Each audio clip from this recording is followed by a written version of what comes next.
Conmemoraciones emblemáticas 2021.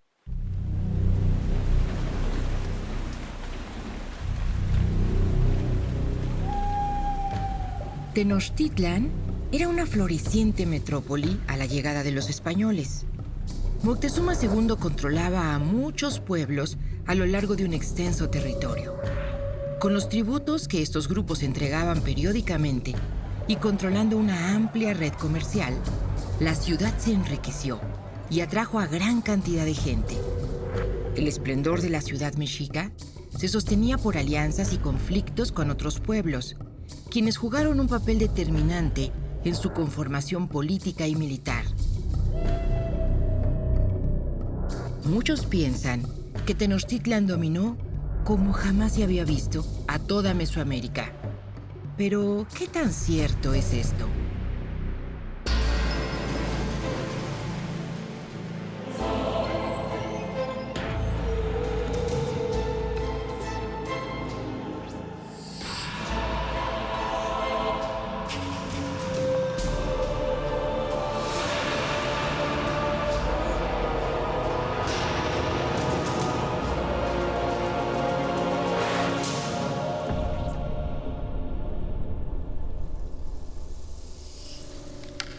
La imposición del tributo sobre otras poblaciones se practicaba en Mesoamérica desde antes del control mexica.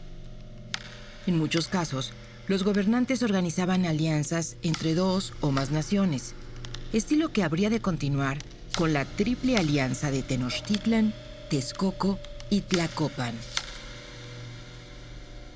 Sí, bueno, se remonta a un fenómeno muy conocido en la historia mesoamericana que son las migraciones chichimecas, que se gestan a partir entre el 1100 y 1200 después de Cristo, que coincide con el colapso o el debilitamiento de Tula.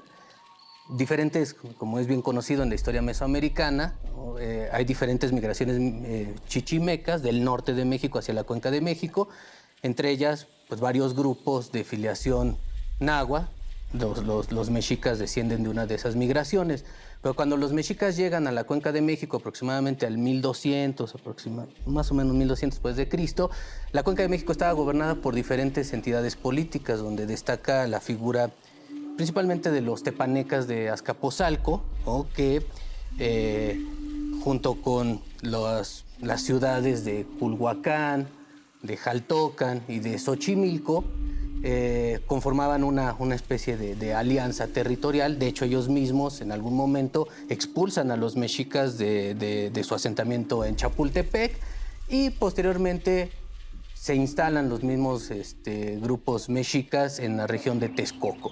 Años más tarde, también como ya es conocido, ¿no? En las diferentes fuentes históricas, los mexicas conquistan lo que es al gobierno tepaneca a partir de la instauración de la Triple Alianza ya con Texcoco y Tlacopan, configurándose como un imperio macroterritorial que gobernó una gran cantidad del territorio mesoamericano, ¿no?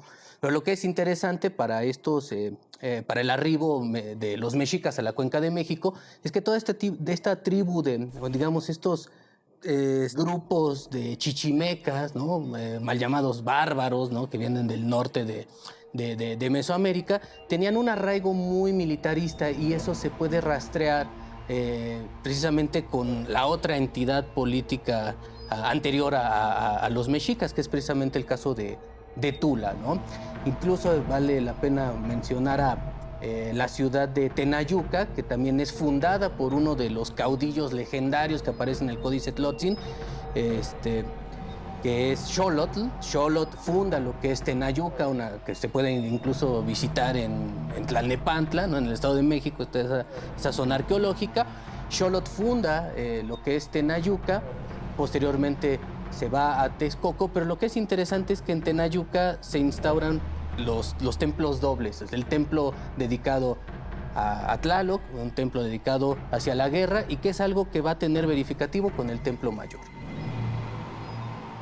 Tula, digamos que hereda una cosmogonía muy importante desde el colapso teotihuacano, ¿no? Se funda lo que es Tula en el Epiclásico, aproximadamente entre el 900 y hasta el 1100 aproximadamente, pero Tula despunta por su fuerte énfasis militar. Cuando uno ve la escultura, la imaginería plástica tolteca, tiene un arraigo muy militarista. Si bien su arquitectura es rígida, no tan dinámica como la de otras culturas, pensemos en la mexica, lo tolteca está muy imbuido en el militarismo. Pruebas son los atlantes, que reflejan ahí al guerrero idealizado, las diferentes estelas y las lápidas que han sido halladas ahí.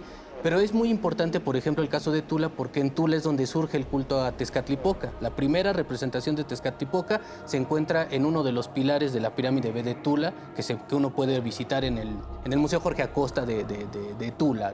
Los mexicas, para digamos, legitimar su dominio territorial, conquistador, ideológico, apelaron siempre a un pasado mítico, y este pasado mítico lo vinculaban con lo tolteca. Inclusive los mexicas repoblaron, saquearon en algunas ocasiones algunos asentamientos toltecas, el Palacio Quemado, el edificio K, ¿no? Pero siempre con esa mira de recuperar objetos valiosos de la toltequidad. Si uno incluso va a la Casa de las Águilas en México Tenochtitlan, es un regreso a la toltequidad, es una miniatura, por así decirlo, de una de las salas del Palacio Quemado de Tula. Entonces, los mexicas siempre apelaron a este discurso de vinculación mítica, ficticia quizá, para vincularse y legitimarse ante los ojos de los demás.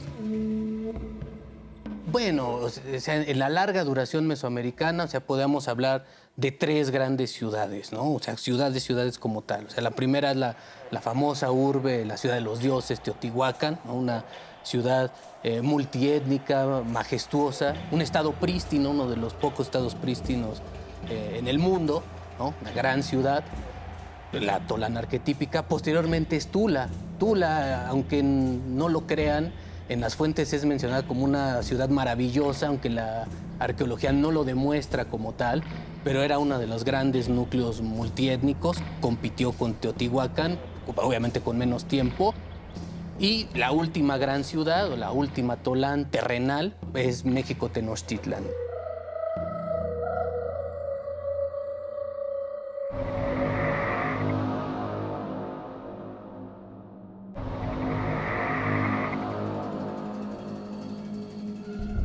Tenochtitlan, además de ser un centro político y económico, era un importante lugar religioso para la región. En el corazón de la ciudad se levantaron imponentes estructuras con esculturas de la más alta calidad artística.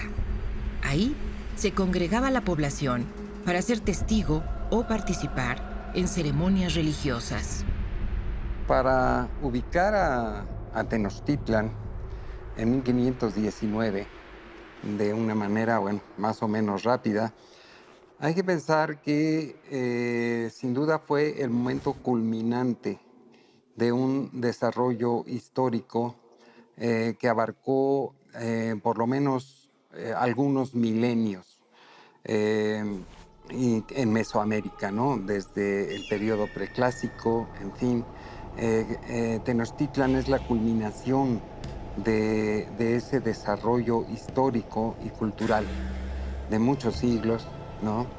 En diferentes regiones, y que por diversas circunstancias, en el último siglo particularmente, porque esa es otra cuestión sorprendente de Tenochtitlan, que pues en cuestión de quizás menos de 100 años alcanzó ese gran desarrollo, esa gran dimensión que llegó a tener y que encontraron los españoles en 1519.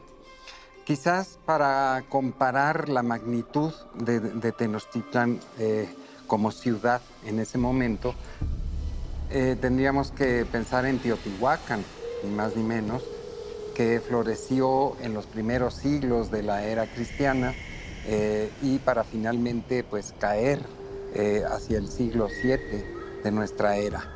Es decir, prácticamente a grandes rasgos casi 1000 años antes del surgimiento, por lo menos 800 años antes del surgimiento de Tenochtitlan, ¿no? Pienso yo que desde Teotihuacán no se había dado un desarrollo urbano como el que llegó a tener Tenochtitlan. El recinto sagrado desde luego era un lugar, un punto de reunión, y yo lo concibo como un punto de cohesión social en Tenochtitlan, porque también al interior de Tenochtitlan hay que decir que había, pues, grupos diferentes, ¿no? Es decir, no era todo completamente homogéneo. Entonces el recinto sagrado era un lugar de cohesión en donde se celebraban una enorme cantidad de todo el tiempo, pues había actividad ritual y religiosa. Los mexicas tenían un calendario ritual integrado por 18 veintenas, 18 periodos de 20 días, cada uno de ellos dedicado a distintas deidades, ¿no? Y en cada uno también de estos periodos pues se llevaban a cabo distintos rituales, ¿no? De muy diversa índole, con una gran parafernalia, ¿no? Vestuarios, música, danzas, en fin, una enorme cantidad de rituales, porque además la mayoría de las ceremonias que se realizaban en estas fiestas, o una gran parte de ellas, lo que hacían era conmemorar eventos míticos, ¿no? Es decir, había una serie de acontecimientos míticos de gran importancia, ¿no? Y que se conmemoraban en cada una de estas veintenas. Entonces, en esta veintena, entre otras cosas, se realizaban desde luego muchas ceremonias, pero la más importante y quizás una de las más famosas era el que los cronistas del siglo XVI llamaron el sacrificio gladiatorio, ¿no? Que mucha gente conoce. Era en el que la víctima, que era un guerrero enemigo hecho prisionero en el campo de batalla, sobre una gran piedra circular tenía que confrontar a sacrificadores mexicas perfectamente armados, mientras él solo disponía de un palo, de un macuahuitl, como se llamaba el arma que usaban los mexicas, pero sin navajas de obsidiana, ¿no? Es decir, con armas fingidas. Y esto, lo que sucede es que en esta ceremonia se conmemoraba un evento mítico muy importante, que era el sacrificio de los 400 o infinitos Mimixcoa, que, de acuerdo con el mito de la creación del quinto sol, fueron condenados a morir por haber descuidado su labor de dar de comer al sol y a la tierra. Entonces, este evento mítico se conmemoraba. Por eso es que las víctimas tenían que morir. No era una simple cuestión de ventaja, así de que, pues qué chiste, ¿no? ¿Cómo no iban a perder si tenían armas fingidas? Lo que pasa es que se estaba cumpliendo una partitura mítica y ellos tenían que morir de acuerdo con esa partitura. Gracias al creciente poder militar y el control de las rutas de comercio, a Tenochtitlan llegaban objetos de enorme valor como plumas de aves, pigmentos, piedras preciosas o conchas marinas. Estos objetos servían principalmente para consumo de la élite y también eran utilizados durante las ceremonias religiosas como parte de las ofrendas a sus dioses a cambio de obtener el favor divino. Las plumas, como muchos otros productos suntuarios, llegaban de regiones lejanas hasta Tenochtitlan. Provenían de al menos 4 regiones o 4 provincias del Imperio Azteca, quienes tributaban estas plumas. Estas provincias se ubicaban en la costa del Golfo de México y también en lo que hoy es la frontera de México con Guatemala, es decir, el estado de Chiapas. De estos lugares provenían plumas de aves que vivían en estos ecosistemas lejanos y que eran muy vistosas, que tenían plumajes muy ricos, plumas de animales que vivían en ecosistemas lejanos, como son los quetzales, de largas plumas verdes que viven en los bosques de niebla. Aún hoy en día se encuentran en regiones como los Altos de Chiapas. Pero también se conseguían plumas de colores rojos, amarillos, de aves que venían del Golfo de México. Hoy sabemos que conseguían plumas como el ibis espátula rosada, que tiene unas plumas de color rosa vivo, con las de las alas de color rojo, que eran muy preciadas. Estas venían precisamente de la región del Golfo de México. Entonces, hay que pensar lo complejo que es manejar las plumas hoy en día. Hay que imaginarse en el momento, en el siglo XVI, siglo XV, lo complicado que sería transportar desde miles de kilómetros estas plumas, que además había que conseguirlas teniendo todo el cuidado posible. Sabemos que a algunos animales se les quitaban las plumas o se aprovechaba la muda de las plumas para tomarlas, y después seguramente se trataban para que estuvieran limpias, libres de los propios animalitos que tienen las aves. Después había que empacarlas. Y en el mercado de Tlatelolco probablemente se utilizaban o se vendían o se intercambiaban plumas que provenían no del tributo, sino del intercambio de larga distancia, de este comercio que hacían estos señores llamados postecas, que viajaban largos trayectos para tener varias actividades y, entre otras, traer a Tenochtitlan para el uso del palacio estos objetos suntuarios que tanto se requerían.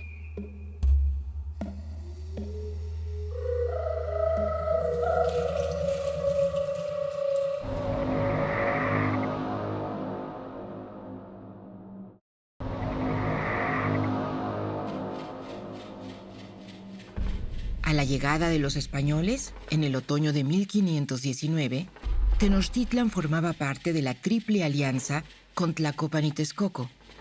Esta alianza mantuvo la tradición política de conformarse por 3 etnias distintas y surgió tras la independencia de los pueblos de Azcapotzalco.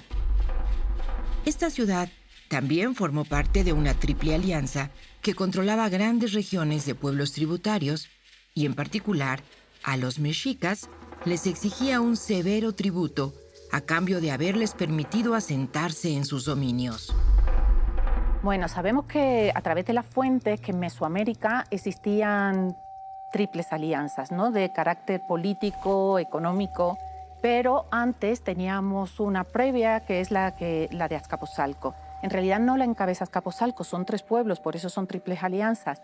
Es Azcapotzalco en la parte oeste del lago, que es donde se asienta el pueblo tepaneca, la que encabeza Coatlinchan en la orilla este del lago de Texcoco, y en el sur están los diferentes pueblos de origen tolteca, de una larga tradición en la Cuenca de México, y la cabecera o el pueblo predominante en el sur es Culhuacán. La isla de México es propiedad de los de Azcapotzalco y por lo tanto los tenochcas están bajo su yugo desde que fundan la ciudad en 1325. Y en 1427 llega Itzcoatl al poder. Él gobierna desde 1427 a 1428. Él en realidad es un tlatoani ilegítimo, no es aceptado por toda la Casa Real de Tenochtitlan. Y esa ilegitimidad le viene por su madre. Entonces, claro, cuando un ilegítimo llega al poder, muchas veces tiene que hacer bastante en pos de limpiar esa ilegitimidad. Bueno, entonces, ¿cómo llega? A través de una serie de pactos que realiza con Moctezuma I, otro de los tlatoani, hace una alianza matrimonial de tal manera que casan a sus respectivos hijos para que los nietos de estos 2 señores vayan a gobernar. En realidad lo que está asegurando es que su linaje quede al frente de la ciudad para siempre. Y así fue. Porque Moctezuma II, cuando llegan los españoles, es descendiente de uno de estos nietos de Itzcoatl. Eso por un lado. Entonces son alianzas matrimoniales, pero por el otro hay alianzas políticas. Entonces yo decía que en la parte occidental del lago está Azcapotzalco y en la oriental Coatlinchan. Lo que va a hacer Itzcoatl es una alianza con los señores de otros pueblos de estas 2 orillas, de tal manera que si ellos ganan la guerra, se van a convertir en los nuevos miembros de la Triple Alianza que Itzcoatl va a encabezar. Y así sucede. Entonces, uno de esos señores es Nezahualcóyotl, precisamente de Texcoco. Por eso Nezahualcóyotl, Nezahualcóyotl no, por eso Texcoco es tan importante cuando llegan los españoles. Pero lo que hace Nezahualcóyotl es quitarle el poder a Coatlinchan. Y lo mismo pasa en la orilla oeste. Tlacopan le quita su sitio a Azcapotzalco. ¿Por qué? Porque ganan la guerra y entonces se forma esta nueva Triple Alianza con Tenochtitlan al frente, que lo que va a hacer es sustituir a los pueblos del sur, particularmente a Culhuacán, que era la ciudad heredera del legado tolteca, del antiguo pueblo que estaba al mando o bajo el dios Quetzalcóatl. Los juegos políticos de alianzas y rivalidades se volvieron una debilidad que supo utilizar Hernán Cortés para desestabilizar a Tenochtitlan. Sin embargo, esta misma diversidad de organizaciones permitió que cada grupo tomara distintas posturas respecto a la colonización europea. Mesoamérica, antes de la conquista, era un mosaico de múltiples culturas, sociedades, diferentes niveles de organización económica, política, un mosaico lingüístico muy importante, y eso se refleja, por supuesto, durante y después de la conquista. Tenochtitlan encabezaba una institución hegemónica expansiva, conocida como Xquel-Tlahtoloyan o Triple Alianza. Entonces muchos pueblos se movieron en relación justamente con los vínculos que tenían preestablecidos con esta Triple Alianza. ¿Qué es lo que va a pasar en el momento de la conquista? Algunos grupos van a aprovechar, como Tlaxcala, como Zempoala, pues para cobrar las cuentas pendientes. Otros van a esperar el momento propicio para decidirse a actuar, como puede ser el caso de Xochimilco, como puede ser el caso de Chalco. Algunos más van a estar a la expectativa para ver si derrotan a sus rivales, que es el caso justamente de los purépechas de Michoacán, que sería un caso muy emblemático porque además es otro gran estado hegemónico expansivo, era la otra gran potencia militar de Mesoamérica. Después de la Triple Alianza era sin duda los tarascos. Tenochtitlan han tenido un conflicto bélico enorme, larguísimo con ellos, entonces dudan mucho qué hacer. Mandan embajadores, mandan gente para que les informe qué puede suceder, pero cuando ya tratan de hacer algo, establecer ya con más claridad el asunto, Tenochtitlan ya está sitiada, ya no tiene posibilidades de vencer, es finalmente derrotada. Entonces los tarascos van a tener dos opciones. Van a jugar, por una parte, con hacer un enfrentamiento militar, pero por otro lado, sí está la conciencia y la experiencia de que han destruido la ciudad más poderosa de Mesoamérica. Tienen esa claridad, ha sido destruida.